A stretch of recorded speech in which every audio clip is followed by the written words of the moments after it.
What's going on with the family out there? It's your boy G Consciousness checking in with y'all. Y'all see the topic, the great deception. We'll talk about some things today. Let me make sure my sound is putting out right. Make sure the sound is putting out right. Mic check, mic check. Why am I hearing any sound? Mic check. Mic check, mic check. Let me check this real quick. Hold on, y'all. See, I don't hear any sound.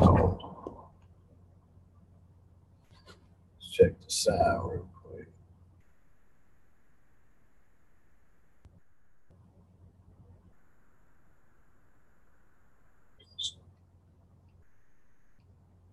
Mic check, mic check. Mic check, mic check. All right, so we got sound. Yeah. Grace and peace to y'all. What's going on with y'all, man? I'm just chilling, man.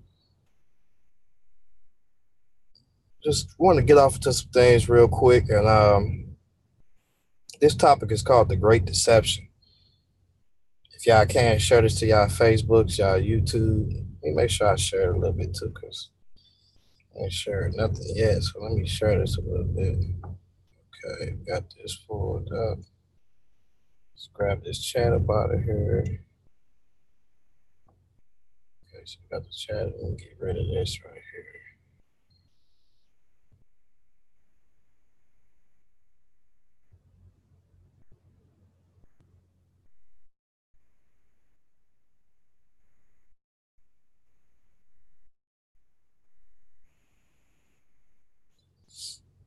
All right, so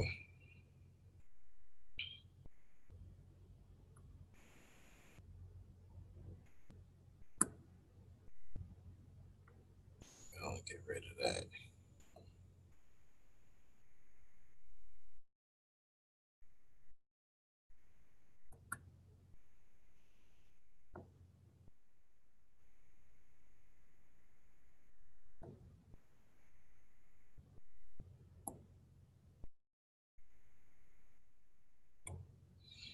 Yeah, yeah. All right, so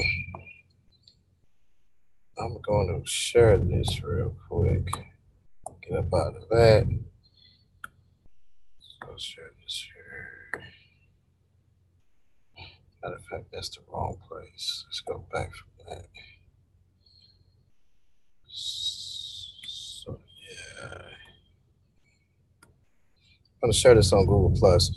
We're gonna be talking out of a little bit of Genesis.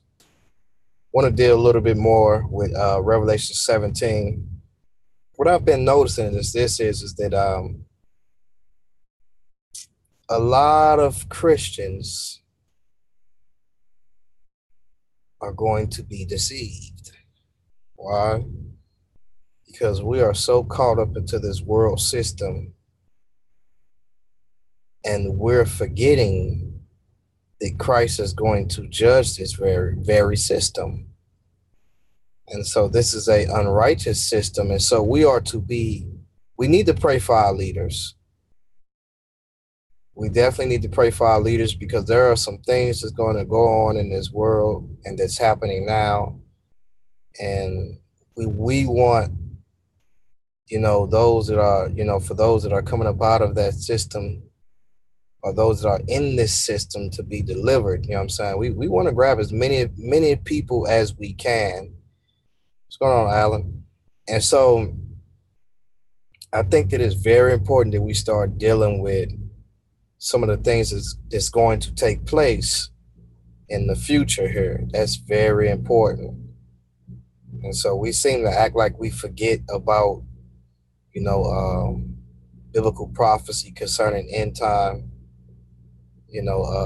eschatology, or whatever the case may be. So I kind of want to touch on a lot of those things, and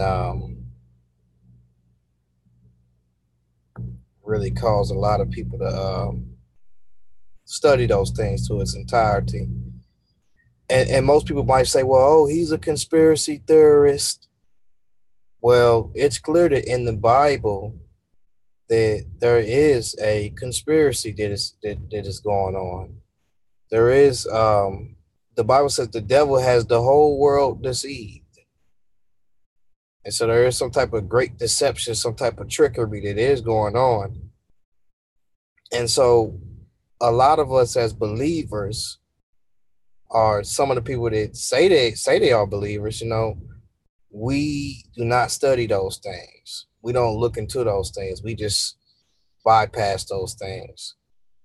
And I'm starting to see a lot of that now. I'm starting to see to where we're so indulged in this world. We're so much in this world, and even with arguing with each other about different perspectives, or or different theologies that we see. We don't see none of that. We're blind to that. We're caught up in the system. We're caught up into the Hunger Games, and so when we don't begin to recognize those things and we begin to uplift, the government in a way to where we see that God is going to judge the government because it's an unrighteous system. I've been watching how they've been putting a lot of court cases on TV.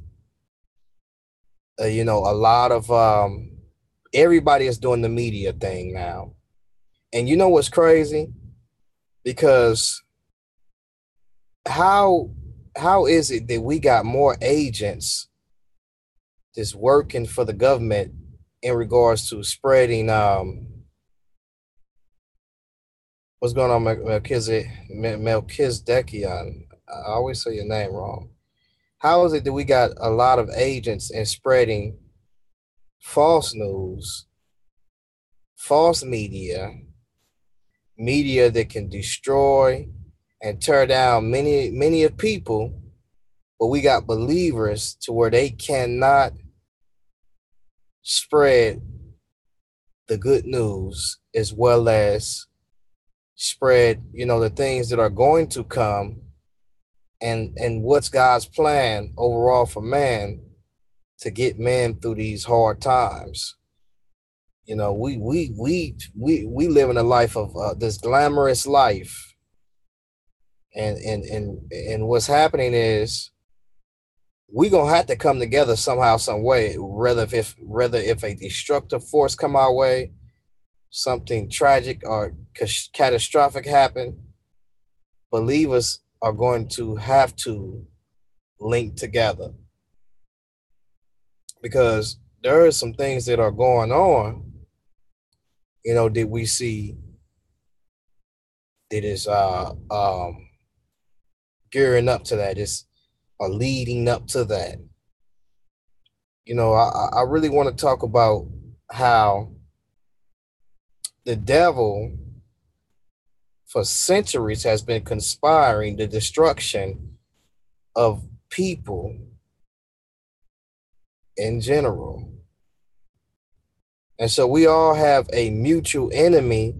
And so we need to know the tactics or the method of operation of what this enemy is bringing. We got to know these things, yo. And I think that we're not looking at those things, what's going on with our education system? What's going on in the social communities or in the social world? What's going on in the media? What's going on in economics industry? What's going on in or what we call the industrial industry? What's going on with our government? What's all of these things, it matters. It matters. It makes a difference. And so when you got people who are unbelievers that are watching and reporting foolishness on the internet, and then you got Hollywood, putting these movies out here, they giving you hints and indications on what things are leading up to. And there's this sense of godliness, it seems to me. I'm sorry, ungodliness is taking place, the sense of lawlessness. And so we'll say, well, who's doing these things? Or it's your government. It's clear that in Daniel chapter 7, Daniel chapter 2, if you don't see it there, that the government of this world or this social system is ran by the devil. And when you look at it, this very social system is a system that God calls the beast system that he's going to be dealing with. And so we got to act like, so we can't act like we don't see none of those things. Those things are definitely there. We act like we blind to that. What's going on, One Way? So we definitely got to deal with that. So let me copy and share some things. Let's see.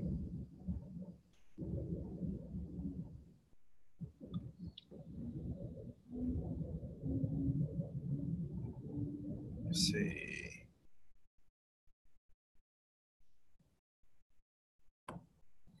What I want to go to is let's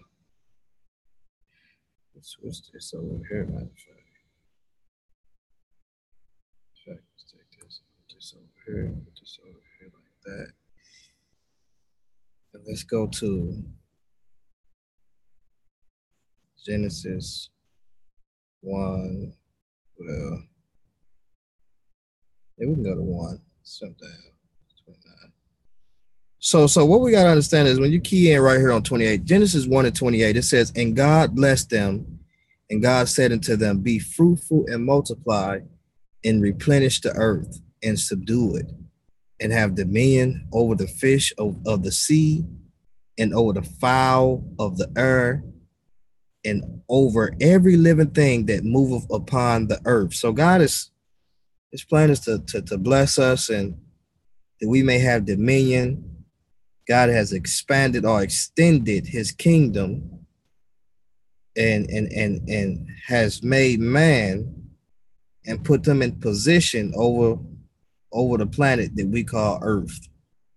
So, we see that everything is going good. Everything is good. It's good. God saw that it was good. God saw that it was good. Next chapter we start dealing with how God made man, and then start dealing with the purpose of man, and so we gets off into Genesis chapter 3. Everything good. Everything is good.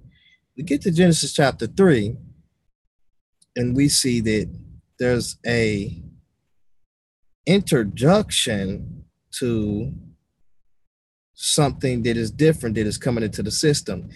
We have the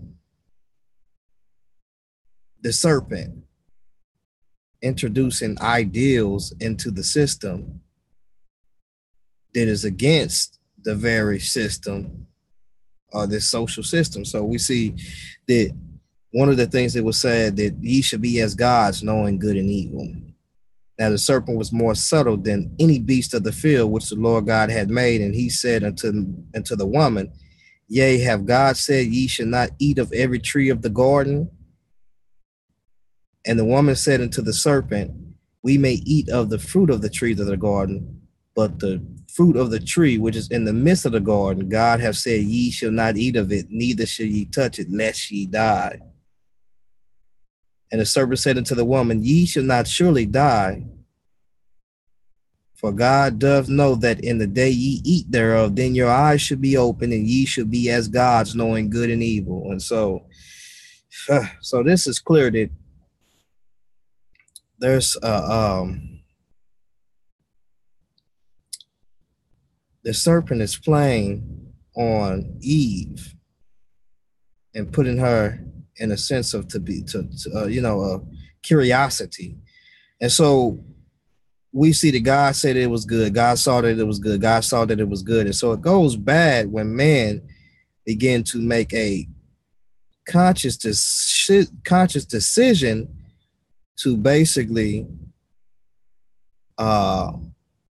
disposition themselves in a place to where they are up under subjection of the serpent, where he comes in and kicks down the door. They give him the deeds of their house. He strips them of their dominion, or their dominion is stripped of them because of disobedience.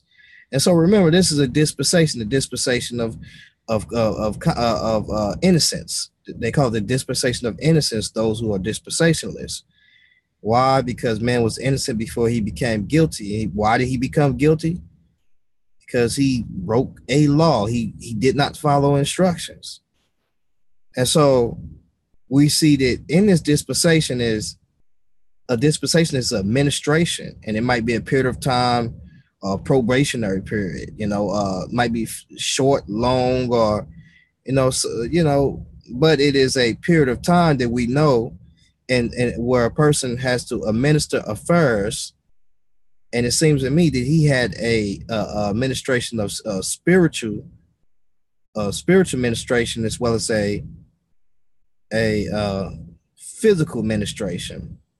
The reason why I say that is because you have to you have to make sure you keep your heart, you keep your mind. And if you keep your heart and you keep your mind, then you keep your surroundings, your physical area, your physical surroundings. And so we're dealing with physicality or naturalism, just as well as a spiritual mindset. So in this garden, there's a spiritual mindset, as well as a physical mind, physicalness behind it. And so we see that Adam is a natural man, Eve is a natural man. They have natural things that they are surrounded by. But on the inside, the essence of them is a spirit and a soul. And so we see that how they function spiritually will affect their natural world. And so if they're not all together spiritually, then naturally a problem arises. So they're attached to this natural world. And I think that the scriptures is trying to say that. So how they relate to each other is very important, because you have two individuals here, and these two individuals must be on the same page. And if they not on the same page, and somebody must execute judgment when somebody else is not on the same page, that, these free moral agents, will exist in harmony, will exist on one accord. And so if you got one of them that's acting wrong, and then the next one get acting wrong, who should be the judge? It has to be, the one who was who gave the administration, which is God. And so he has to place judgment on those that do not follow the instructions.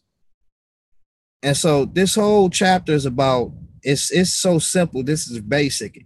It's about God giving man and house, or extending his family within his house, or his lofty abode. He extend. That's why we call it the firmament of heaven, the expansion or expanding or extension of his lofty place. He extends that thing, and he causes man to have the status in his position that he may rule and have dominion over his very earth that he has extended unto man, or his lofty place.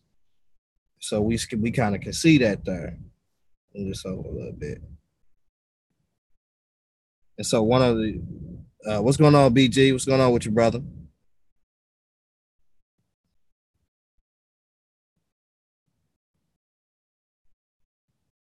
And Nakash, we got Nakash. Let's look up Nakash there, the servant. Nakash, right? So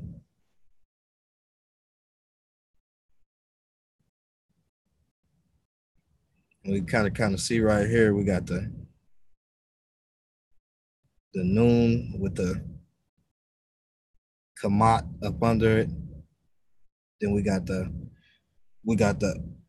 head, and we have the Is that a? Let's see. Let's see it. Just connected or not. And so then we also got the Shin. And so we see that Nakash, right? What's going on, Carmel? And so we see Nakash is from its his serpent, right? And it comes from 5172. Look what it says. Enchantment, divine, enchanter, indeedy. I mean, indeed, certainly. So we see that, we got the Nakash, and we can kind of look that there's basically there's definitely some wordplay here, but for the most part, we see that there's a lesson here, and one of the lessons that we see is that once you are given a administration and you are a steward, you should not let anybody come and cause you to get off course, and that's what took place here. And what happens is he got off a course, and it affected his very world. It played an effect on his very world, and so this is what we call a new world order, because the introduction of a new world order entered into Adam's world, whereas Adam was given instructions accordingly on how to deal with his administration or his social system. And now we have a different order coming in, or some type of, instructions that's coming in to Adam. And so this entering it's almost like a virus that comes into a computer. It's like Adam gets this word, right? And once he gets this word, it infects his whole little system. It's like a virus that runs through his system. And so Adam brings forth kids, and his kids have this same mindset, to where they come up in this position to where they already have this fallen mindset. They've taken of this fallen mindset, whereas before they only knew good. Now they have this experience of evil. They have this experience of duality, to where when they do good, evil is present right there. So you can kind of see where this leads up to. When I do good, but evil is present right there. And so he invites in this duality is embedded in every man, that causes man to have to balance himself, or struggle. If he don't balance himself, he has to struggle basically with this duality, this dual nature, this nature that we see, that where he comes into this where there's good there. Everything that is good comes from God. We know good due to the fact of we have what you call a joint conscience with God. So what we know to be good, that we know that there's some objective things to where everybody know this is basically good or this is bad. Those very things to where you felt before you seared your conscience, or before you corrupted your conscience, that was good, that comes from God. All goodness comes from God. What you feel that is heavily blessed. I'm not talking about some type of perverted thing of what you call good before you be something that took place after you got corrupted, but something to where you seen that this good was good for all mankind, that all free moral agents knew that this was good. You know, this was good to be fruitful and to be multiplied, to be and multiply in the correct way is good. To have dominion in the correct way is good, because with that dominion comes great authority, and with that authority, you must use that to better and help other people just as well. And so this is a when we look at this text, it is it's something that is new here that causes man's very world to be affected by their actions. So what is this saying? Whatever you do in life, it just don't affect you. It affects other people. Why? Because we live in this same world. We breathe this same earth. We use the same resources to survive. Yes, we need different things to sustain ourselves, but when you go and attack your fellow citizen or someone that's in your vicinity just to eat, just to clothe yourself, or just to preserve yourself, then you're out of pocket. And so this is what's being taught in our schools. This is what's being taught on TV. Get rich or die trying. This is how we're being educated this day, that those that have the highest mind, or the highest IQs should be the ones to rule society. And to an aspect, those that have the highest IQs, or those that are smart enough, if they, they should want to save humanity, but it seems to me to where even they are being manipulated by higher powers, government officials, and taking them and using them to create their bombs and their armed biological warfare and stuff like that. And so this is what's going on. Whether we like it or not, we can try to sit back and say we don't see it, but it's right in front of our faces, and they showing us these things. And so when God began to judge us, and we say, well, God, I didn't know. No, how didn't you didn't know? How you didn't know? It was right before your face, and the Bible warns you of it.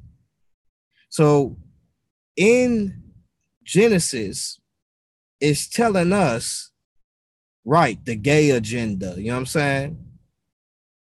All of these things are being put on TV to enter into the gates of your soul, or the gates, your gates. And what you got to understand is this is that if you begin to look at all of these things are brought about to destroy you, or either they can destroy you, or you can look at these things, look at what the Bible says, and overcome these things. A lot of us ain't going to overcome these things because we're not looking at what the Bible says. We actually think that this thing is a joke. And so when somebody comes up and they stands up and they say, hey, look, do you know that there is a conspiracy that has been put together in the Bible? We can see it, to destroy mankind, and especially those that attach themselves unto God. They'll laugh us to scorn. Oh man, you know, you don't know what you're talking about, and the Bible is clear that the governments of this world is going to do such things, and God is going to basically overthrow the government and come in and rule and reign with a eternal kingdom, not one that was ruling right at first, and then they start walking in wickedness and got in pride and got in greed. So let's look at this. Let's jump to the scriptures. Let's let the scripture speak. So I went back to Genesis to show you that this system is in the workings. This system has been in the workings since Genesis. This system was in the workings before man had came into existence. And so let's begin to deal with some of those things. So Genesis is simple. Genesis chapter 3. Hey, be a good administrator over what you have what you've been given. And if you don't, it can affect those that are around you as well as yourself. Whatever choice and decision you make in life, it can affect those that are around you as well as yourself. When you in somebody's house and they give you administration of their house, make sure you follow their instructions to keep that house administered to. Make sure that you hold great relationships with those people that's in those houses. And if somebody gets out of order, you as being the administrator, you must basically deal with that situation. That's what that's dealing with. Let's jump to Revelations chapter 17. Now, matter of fact, let's go to Genesis, because we can see that this system is just showing itself. And so we get to acting like we don't see it. We just blind to it.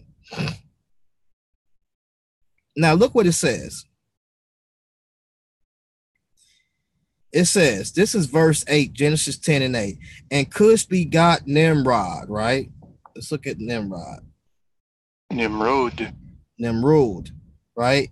And we look at his name, you know, we see that his doesn't really say too much with his name in here.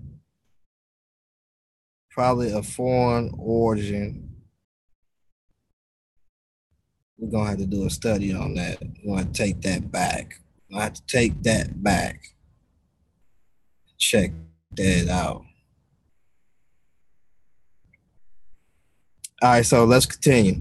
So Cush begot Nimrod, and he began to be a mighty one in the earth. He began to be mighty in the earth, a mighty one. But let's look at why he became mighty, why he became this hero. This is very important. Says he was a mighty hunter before the Lord. Now, what Jews have to say about Nimrod is not anything good.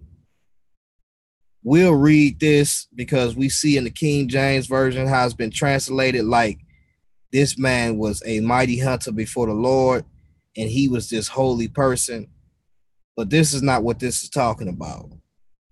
Nimrod, right? And Josephus begins to talk about some things about Nimrod. You can check out Josephus on Nimrod. Nimrod began to wage war on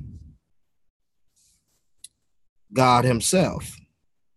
Nimrod caused the people to basically defy God.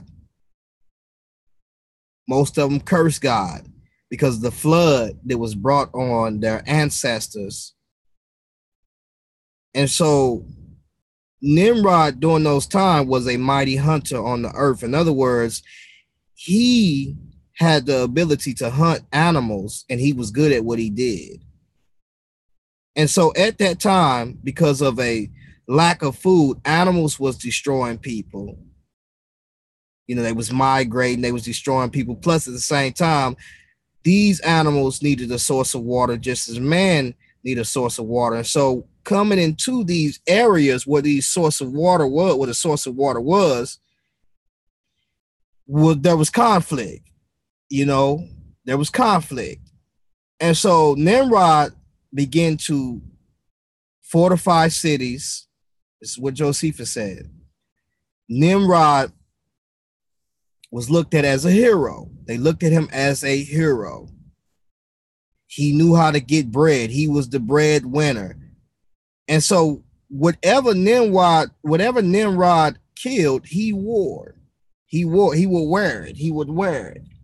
And this is where we get the concept of the wearing the horns on their head. You know, they killing wild buffalo. You put the horns on their head or on the helmet, and then you got the leopard skin, you got the lion coat, and so all of these things is getting the strength. And so you get the strength of those animals. And so you conquer the buffalo, you conquer the lion, you conquer the panther. So you the panther god. And so when people look at you, they say he conquered the lion. He's the Lion King.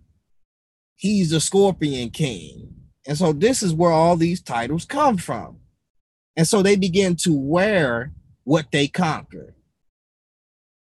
You know what I'm saying? And so when you conquer those things, people look at you and they knew he got the strength of that animal if he conquered that animal. This is the type of stuff that, you know, you could look at it historically, you know.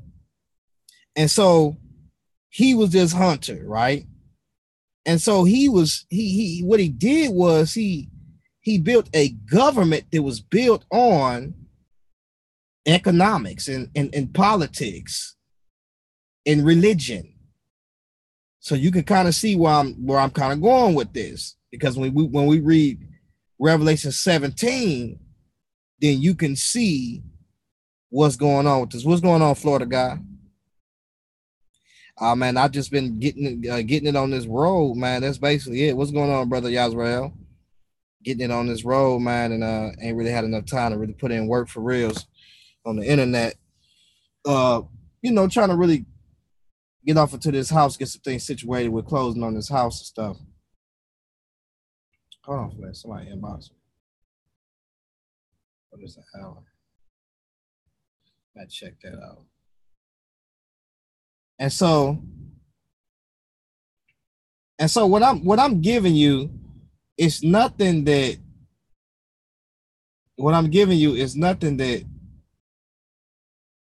I mean, this is something that you can take with you just as well, whether if you read the Bible or you don't read the Bible. You can take this with you. You know what I'm saying? Hold on, you guys. Make sure I share this.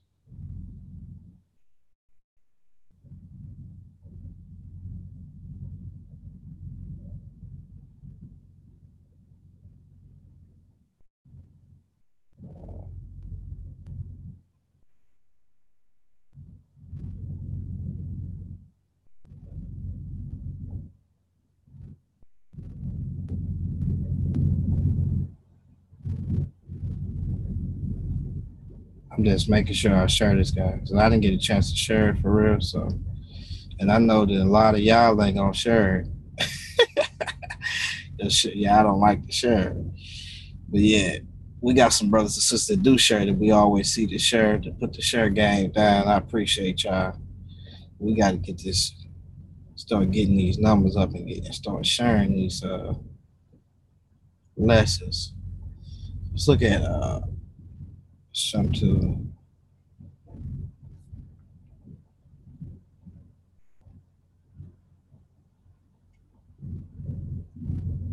Hold on.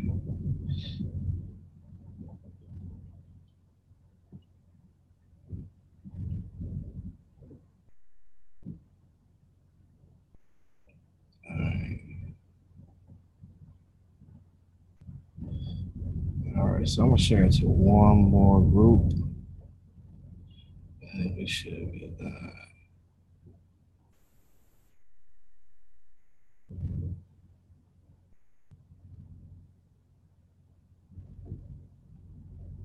All right, cool. All right, so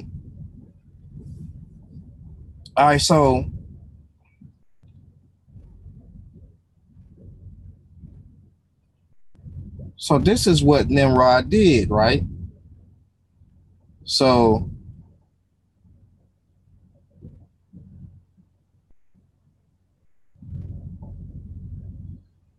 and I know the basketball game finna come on, so I ain't gonna be too long. I know once that basketball game come on, I'm going in this truck, start to watch it with these other truck drivers.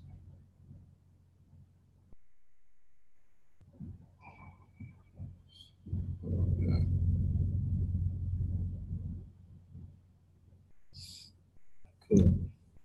All right, so one of the things he did was, like I say, he established this government system. And you notice it says in verse 9, it says, he was a mighty hunter before the Lord, wherefore it is said, even as Nimrod, the mighty hunter before the Lord. And the beginning of his kingdom was Babel, right? And that's very important because when you get to the next chapter, then you start to see what Babel is. And Uruk or Eric, right? That's Uruk. Now, out of Uruk, this is where we get the priest of Uruk. You can look up the priest of Uruk, and sometimes you might even see what we call can be Nimrod with a heavy beard, with a chinion on, and he with a kilt skirt on, and so he's basically this mighty hunter, and he's always seen grasping these animals. We call it the mighty hunter, master of animals motif. You'll always see this guy grasping animals, and so you'll see it in Egypt. And so when you begin to see these things, you begin to know that they know about this guy. Their ancestors know who he was and who Cush was, which was the father of him and Gilgamesh. They know that this guy was a master of animals. He was a master of nature. He wanted to be the one to master nature, to take on nature.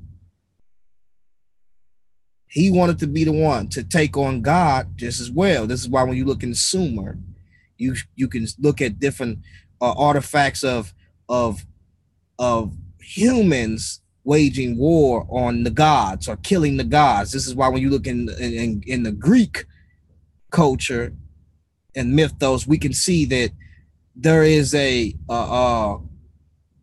war that's waged on the gods, and the gods are interfering with mankind, and there's the good side of the gods or the judges, and there's the bad judges, and these want to take over the earth and want and use men to basically get at God.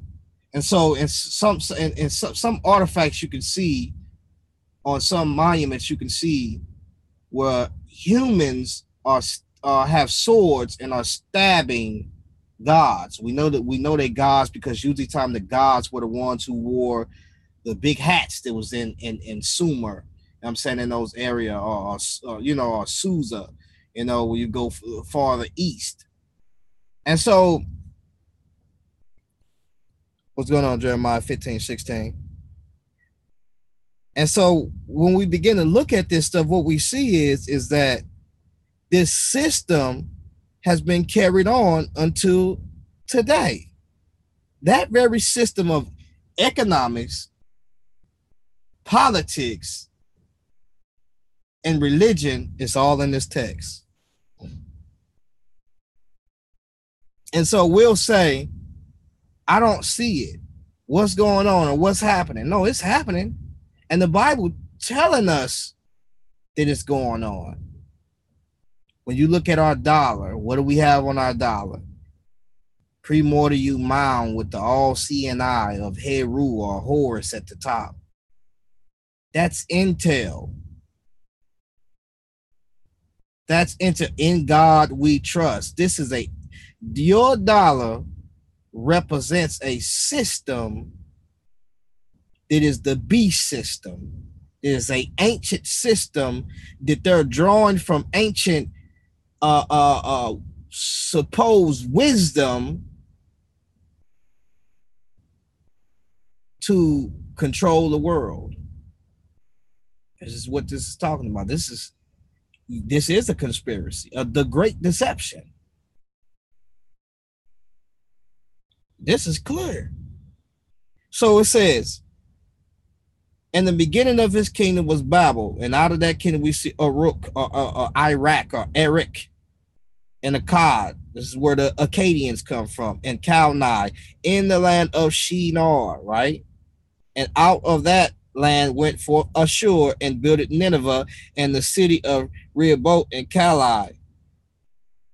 And so he begins to tell you that what comes out of this government system or this government mindset that caused them to be separated, or this rebellious mindset of that we see that what lies in it is religion, politics, and economics.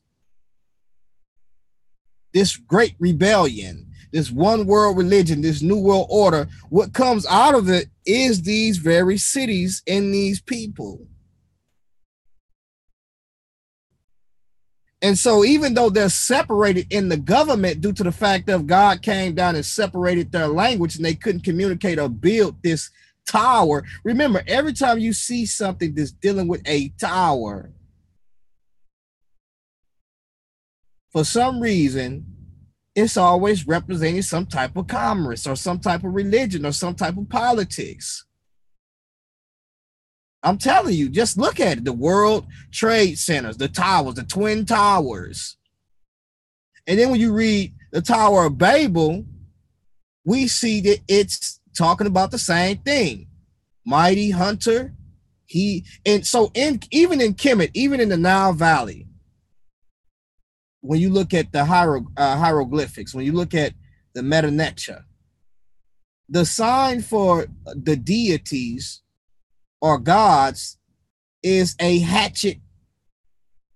And some people say it also is a flag standard. It can be both actually, simultaneously, because we start dealing with a hatchet because that person was considered the Neter or the deity because he can hunt or he can get that bread. And that standard or that flag is where he positioned that flag, or when he walked forth and his army walked forth with him with that standard, then you knew that was him. You knew that he was that one that conquered, whether if he conquered, destroyed, built it up, tore down. And so it's the same thing with Israel. When God set up Israel to establish their government, it was about economics, politics, and their religion. And this was a three things that will cause Israel to overcome the worldly system that was established in Shinar. So what he's saying is this, that out of all of that came forth these people, these nations, because of the rebellion of people that was once one people, but did not want to follow the laws of another man's household, which was God's household. God began to deal with the system. One world government system. So let's jump to the next chapter, and then we're going to jump over to 17. Look what it says. And the whole earth was of one language and of one speech. And it came to pass, as they journeyed from the east, they found a plain in the land of Shinar, and they dwelt there. So number one is they come out of the mountains, right? Come into a plain, and then they built what you call a primordial mound, which is a tower. And if you know anything in Kemet or anything about the Nile Valley or anything about Sumer and even Greek culture, a primordial mound or the primordial mounds is a tower of strength. In the Nile Valley and Kemet, the primordial mounds was the place of rebirth. And so if you was a person who seen this mound and you seen that the sun came and, came off this mound, or, then it was the first time. It was Set Tepi, what they call in Kemet. It was set the first time when the creation came about, when the waters are the waters of Nun. The waters of Nun are the abyss or the Abzu, that's in the Near East called the Abzu, and you see that the sun came up, right? and you see also the primordial mounds came up, the earth came up, and then you see that out from the earth came forth the reeds, and the Near East, the reeds was basically used as the bundle reeds was used of many things, devices to float across the marshy areas that's in the Tigris and Euphrates, and to build houses. And so then when you start looking in the West, it's called Osiris or Osar, the backbone of Osiris or Osar. And what is that? That is the reeds, the bundle reeds. Why? Because the bundle reeds is a stability. It causes you to be stationed. So it's the stability and Kemet of all life, the backbone of Asar. What was Asar? Asar was the agriculture god. He was the green guy. He was the agriculture god. So the bundle reeds, and see, this is very, when you start looking at this, in Kemet, you had to pass whenever you dealt with their temples, you had to pass the bundle reeds or the hyperstyle columns just to get into the holy place. Because in Kemet, they had a temple where they had a holy place too.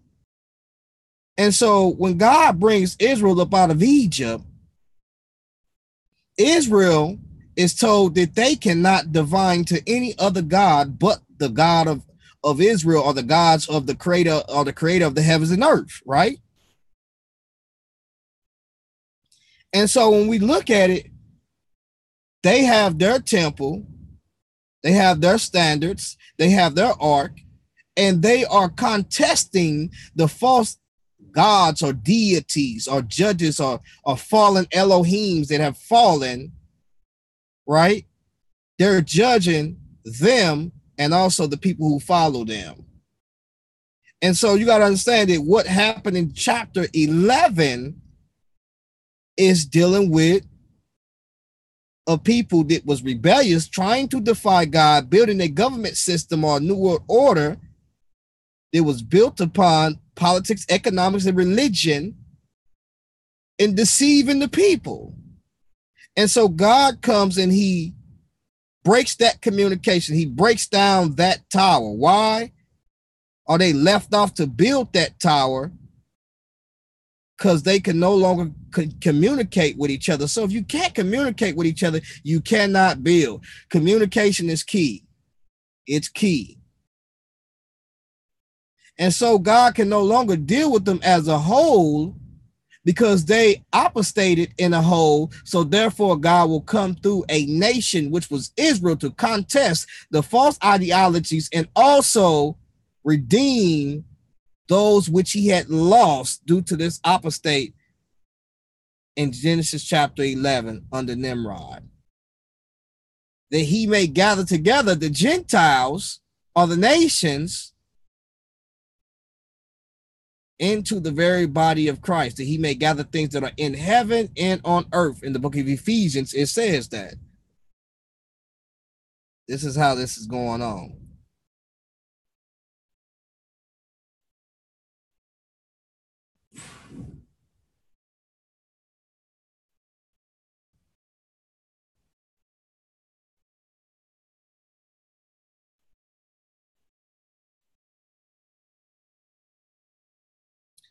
So look what it says. And they said one to another, go to, let us make brick and burn them thoroughly. And they had brick for stone, and slime had they for mortar.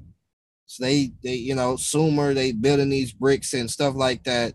And they said, go to, let us build us a city and a tower whose top may reach unto heaven, and let us make us a name, lest we be scattered abroad upon the face of the whole earth. So their main thing is that, like, we got to do this lest we be scattered. Let us make us a name. That's just like Psalms chapter 2 when it says, the fool has said that there is no God. And then they go and they say, let us let us cut the bands asunder that connects God to the earth, basically. The Lord is going to laugh at you. The earth is the Lord's and the fullness thereof. So even though the social system has turned away towards God, and define him. Let's start talking about the system that we see. Or the system that we see that's arising forth, is going forth in the strength of Christ, in the Spirit of God. And this kingdom will be an eternal kingdom. The kingdom that the Father has given to the Son is an eternal kingdom. So we see they have one tongue, one speech. They begin to do a lot of wickedness. God came down, verse 5, and the Lord came down to see the city and the tower which the children of men builded. And the Lord said, behold, the people is one, and they have all one language, and this they begin to do, and nothing will be restrained from them which they have imagined to do. Let us go down there and confound their language, that they may not understand another speech. So the Lord scattered them abroad from thence upon the face of all the earth, and they left off to build the city. So they not communicating with each other, so they can't build with each other, but they still retain this secret society or this government system, and it went into all the world. But it was so strong to where even God came down from heaven and said, we got to stop this, because this system that they building is a system that needs to be overthrown. And that very system that we've seen in the first world caused the flood. Tony Ted, what's going on with you, bro? So let's jump up out of this and let's jump to Revelations. Let's get this right. We got to understand this. This is no game. The devil is out to deceive, and his fallen ones is out to deceive, and he's using human beings. And we all some way fall short. But we need to rely on God and his word and his spirit to perform in our lives to get us where we need to be. When we fall short, and we keep falling short, that should let us know that, hey, we need to, whatever is in us that's causing us to do that, we need to ask God and rely on him wholly to help us and to deliver us.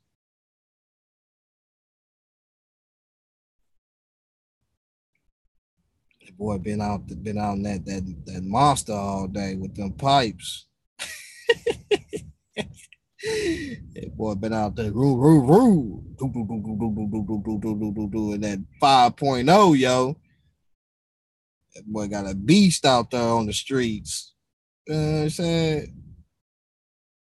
I can't wait till I get my car, man. As soon as I get mine, man, that's the first thing I'm doing, man. I pull up, they're gonna be like, man, what's that, man? Some tumbling outside. They're gonna think it's some Africans beating on drums. Yeah, man, I'll tell you, when I pull up, it's gonna get crazy, yo. I'm telling you, man, they gonna think we in the rainforest. When I pull up, they gonna be like, he doing Native Americans, they gonna be like, he doing a rain dance when I pull up. Yeah, when I'm gonna have to come up that way to Rhode Island, man. But that monster right there, boy, you got that thing sounding good, man. I heard that. I said, man, Godspeed. Let's continue on, man. So it says, and there came one of the seven angels. This is Revelation 17:1. And there came one of the seven angels, which had the seven veils, and talked with me, saying, come hither, I will show unto thee the judgment of the great whore that sitteth upon many waters.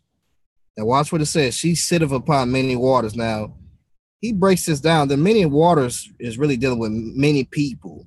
So this whore, she's over many people. This great whore is over many people. It says, with whom the kings of the earth have committed fornication. So the kings of the earth have committed fornication with this whore, right? And the inhabitants of the earth have been made drunk with the wine of her fornication. So they sitting back, the inhabitants of the earth, the kings of the earth, they have committed fornication, and the inhabitants of the earth have been made drunk with the wine of her fornication. Now, this whore, she got a cup in her hand, right? And in this cup, everything that you can look at for us, all wickedness is in this cup. And so the world and the inhabitants of the world is just drinking of that thing. They drinking of it, abominations and all types of fornications. It says that she is the mystery Babylon the Great, the mother of harlots and abominations of the earth. In other words, everything is in this cup. Everything that you imagine is in this cup. I can only trace this back to a system symbolically of who this is speaking of is Babylon, the Nimrod, a system that is built upon politics, economics, and religion. She is the mother of harlots and abominations of the earth. I don't want you guys to be saying anymore that there's not no conspiracy when you can see that people are being drunk off of this substance that this great whore has in this cup. Let's continue to read. So he carried me away in the spirit into the wilderness, and I saw a woman sit upon a scarlet colored beast full of names of blasphemy, having 7 heads and 10 horns. And the horns represents kings and kingdoms, and of those kings and kingdoms. And the woman was arrayed in purple and scarlet color and decked with gold and precious stones and pearls. I mean, she just dialed up, ain't she? She got all the gold, all the precious stones, all the pearls, everything that could cause her to be dazzled up. She has it. Now watch what she has in her hand. Having a golden cup in her hand full of abominations and filthiness of her fornication. I mean, everything is in this cup, every filthy thing, all the abominations. She's even called the mother of all harlots and abominations of the earth. All the filthiness is in this cup. And upon her forehead was the name written, Mystery Babylon the Great, the mother of harlots and the abominations of the earth. Right? Right, Carmel. You drink of that cup, trust and believe, you're going to have to partake of the cup of the Lord, the wrath of the Lord. And that's why we trying to give y'all the gospel, the good news. You ain't got to go through this. So yes, there is a conspiracy. There's a conspiracy to destroy you, eliminate you, deceive you, cause you to be separated from God or experience the wrath of God. We're trying to get the good news to you to tell you you ain't got to go through that or be deceived.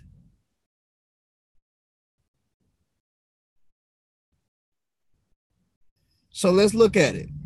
The woman symbolizes the system of Satan, the system of the queen of that was passed down, dealing with the queen of heaven,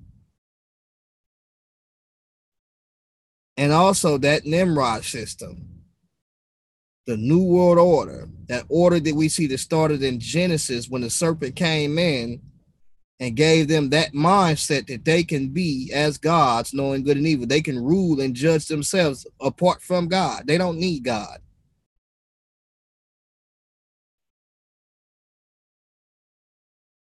So this mystery system is that same system, and it's being passed along.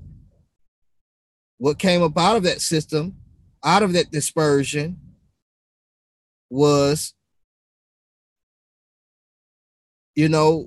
these government systems.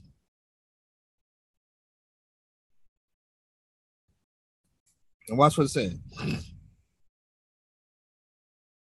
And I saw the woman drunken with the blood of saints and with the blood of the martyrs of Jesus. And when I saw her, I wondered with great admiration. Now, people would take this and say, I saw the woman being drunken with the blood of saints and with the blood. And this is why they will say, well, this is Rome or this is not. Nah, Rome took on that mystery Babylon system later on.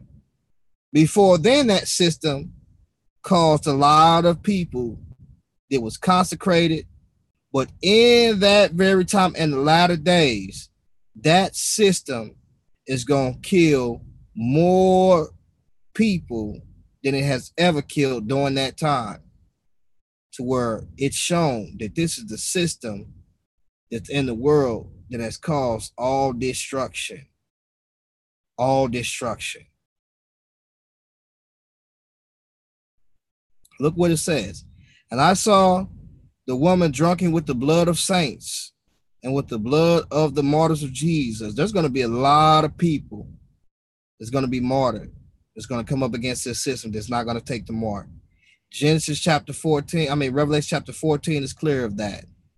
When it tells them not to take the mark. Not to take the mark. During that time, this system is going to be a system that has killed more Christians and more believers, because you got to understand, when you're going around, you telling people about this system, you telling people about the Bible and about the gospel, the devil don't want none of that to take place. These people got to be his people. These are his agents. Because here's the thing. What you must understand is that when you look at the all-seeing eye, or the eye of Heru, that is intel. The only way that the devil can be have a counterfeit omniscient and also omnipotent and also omnipresent is by way of having agents, free moral agents that he can use to give him that will give him intel. That's his way of being all-knowing, by what we see in the media today, what we see with fallen angels and free moral agents reporting back to him.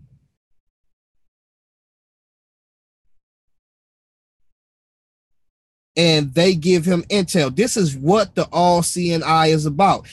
This is the primordial mound, and the capstone of this mound is this eye. And this eye, it beams out unto the world. The rays of the world. I mean, the rays of this eye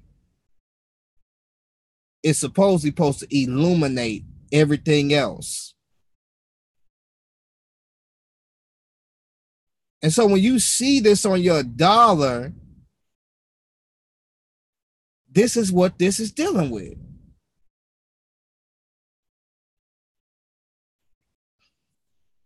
So let's look at it. And the angel said unto me, wherefore dost thou mourn? I will tell thee the mystery of the woman and of the beast that carried her. So the woman is in the wilderness. She's over many waters, which is people. The kings and the inhabitants of the earth have drunken from the wine that's in that cup, or the substance that's in that cup. They drunk on it. They drunk on it. And see, when you're drunk off of something, you're easy to be influenced. You're extra sensitive, desensitized. So we see that they're drunk off of this wine. And the angel said unto me, wherefore didst thou mourn? I will tell thee the mystery of the woman and the beast that carried her, which have the 7 heads and 10 horns, kings and kingdoms. Right? And we see that, she's seated on the beast. What is the beast? The beast is really dealing with 3 things, but we're going to just talk about one of those things now. The beast is composed of the kings of the earth. That's why when you go back to Daniel chapter 2 and Daniel chapter 7, you see that it's talking about the beast. And so the beast is you know, we in the great deception. And so when you feel that there is not a something going on, then you got to look at this and you got to examine yourself and say, you know, have I actually been up on my eschatology? Have I been reading my Bible? Very important to read your Bible so you can see what's going on out here. What's the deal?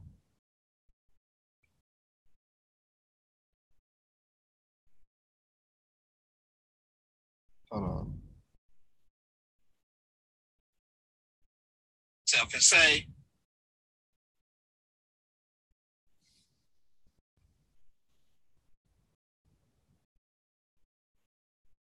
And so it says, and upon her forehead was a name written, Mystery Babylon the Great. Let's jump down. So we see that there is a system that is in place that God is going to judge, right? And for time's sake, y'all can go through the rest of this. I just want to show y'all that there is a system and the great deception is among us or upon us, and we are not recognizing it.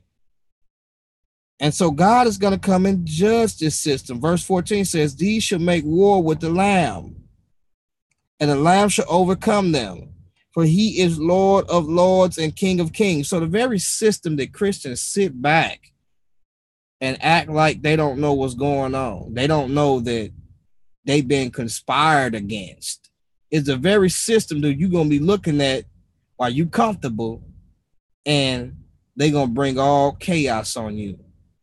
And you might be the one that might join them because you don't know what's going on. You might be the one to forget God and say, God is not coming to the earth. There is no God, because you don't know what's going on. Right, Carmel. So, yeah. So, you know, this is what's going on, y'all. So I just wanted to speak on this briefly today. Hopefully, you know, I brought out some understanding. Can y'all please share this? And I know a lot of y'all don't rock with me, and that's cool though, you know what I'm saying? But all praises be to the Father and his word and the spirit that performs throughout all the earth and the universe. And so with that being said, I just want to say grace and peace to y'all till we meet again. You know, till we meet again, you know, to get it in. That rhyme. Y'all make sure y'all share this. The Great Deception. Let's not be deceived.